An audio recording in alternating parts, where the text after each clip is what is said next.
Anasema Allah katika surati Taha, wa'mur ahlaka bis-salati wastabir 'alayha nahnu narzuquka la nas'aluka rizqa nahnu narzuquka wal 'aqibatu lit-taqwa. Anamwambia mtume Allah sallallahu alayhi amani ziwe yake, waamrishe watu wako washikamane na swala na dumu katika hiyo swala. Sisi hatukuombi riziki, bali tunakupa riziki wewe Muhammad, na mwisho mwema ni kwa yule mwenye kushikamana na swala zima la uchaji Allah.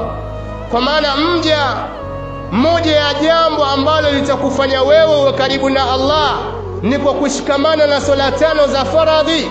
Anasema Allah, wa aqimus salata wa atuz zakah, nasimamisheni swala.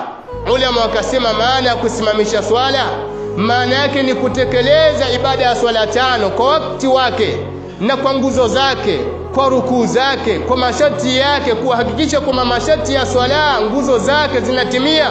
Unaswali ndani ya wakati, unashikamana na swala ya jamaa, kwa hakika mje utakuwa umejikurubisha kwa Allah kwa jambo ambalo lilikuwa zuri zaidi. Enyeje Allah, mimi na wewe tuangalie namna tunavyojisogeza karibu kwa Allah kupitia swala zetu. Je, tunajikurubisha kwa Allah kwa swala zetu vile inavyopaswa? Tunatekeleza ibada ya swala ya jamaa, tunahudhuria swala kwa jamaa, au tunakuja hali ya kuwa tumechelewa baadhi ya rakaa, au tumechelewa swala nzima tunalipa? Na ni kitu gani ambacho kinachotusababisha sisi kuchelewa swala ya jamaa?